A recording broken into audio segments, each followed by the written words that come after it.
जो मई का डेटा आया है, पहले तो मैं मैप करके दिखाता हूं मई का मंथ आपकी स्क्रीन पे। निफ्टी बहुत वोलेटाइल टाइम्स थे।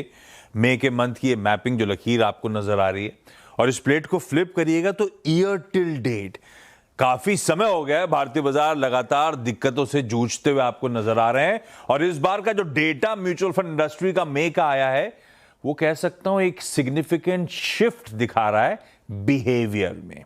हमने अब तक देखा था रिटेल का यूफोरिया, जब हम मंथ ऑन मंथ आपके सामने आंकड़े प्रेजेंट करते थे।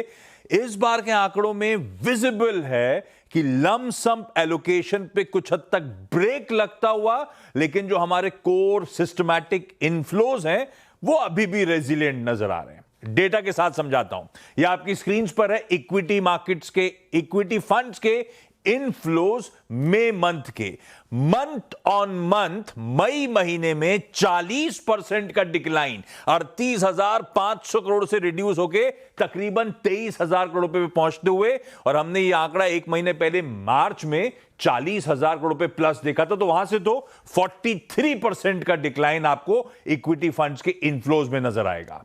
अब इसी का ब्रेकअप दिखाता हूं आपको, वो flexi cap, large cap, mid cap, small cap, सब में देखिए क्या तगड़ा प्रेशर माउंट होता हुआ month on month. Flexi cap अभी भी सबसे मैसिव कंट्रीब्यूटर है, लेकिन कहां 10,000 करोड़ रुपए प्लस अप्रैल मंथ में था, कहां वहां से आधा होता हुआ 49% का मंथ ऑन मंथ डिक्लाइन। और इससे पिछले मंथ जब अप्रैल में ये डेटा प्रेजेंट कर रहा था, तो अप्रैल की तस्वीर थी कि मिड कैप और स्मॉल कैप में सिग्निफिकेंट एलोकेशंस जाते हुए नजर आए थे। इवन उस ब्रॉडर मार्केट्स की पॉकेट में भी 33% और मंथ ऑन मंथ 28% का डिक्लाइन आपको नजर आएगा। तो इसीलिए मैंने कहा था जो लमसम इनफ्लोज हैं वो गड़बड़ाते हुए आपको नजर आएंगे। अब लेकर आइए स्क्रीन पे जरा एसआईपी इनफ्लो का डेटा। रेजिलिएंट है, बढ़िया है, स्टेबलाइज कर रहा है, अभी भी 31,000 करोड़ रुपए के आसपास। मंथ ऑन मंथ केवल आधे % का डिक्लाइन है, तो कह लीजिए 31,000 करोड़ रुपए प्लस के जोन्स के आसपास अभी भी कामकाज, अभी भी फंड इनफ्लोज एसआईपी के जरिए आते हुए नजर आएंगे। उसके बाद गोल्ड ईटीएफ्स हमने देखा था एक मैसिव सर्ज, उसके बाद कूल ऑफ होना शुरू हुआ था, और अब गोल्ड ईटीएफ से आउटफ्लोज थे, पैसे 725 करोड़ रुपए निकलते हुए आपको मई मंथ में नजर आएंगे।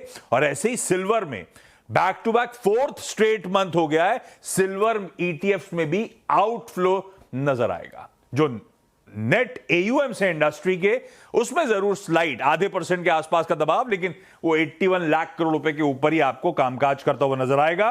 तो जो डिस्क्रिशनरी, जिसे हम कहते हैं लमसम पैसा, वो होता है आमतौर पे सेंसिटिव मैक्रो रिस्क और ग्लोबल नॉइज से, वो कुछ हद तक इवेपोरेट होता हुआ नजर आया। पर जो स्टिकी एसआईपी इनफ्लोज हैं, जो स्ट्रक्चरल मनी है, वो कंटिन्यू कर रहा है।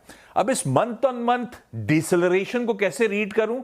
क्या एक स्ट्रक्चरल एग्जिट है, या मेरे ख्याल से लॉजिकली हम कहते हैं आजकल रिटेल बहुत स्मार्ट हो गया है, हो सकता है calculated tactical wait and watch approach retail इस समय लेता हुआ। कुछ डेटा और इंपॉर्टेंट हो गए आने वाले मंथ्स के, लेकिन इस बार एक बड़ा चेंज देखने को मिल रहा है।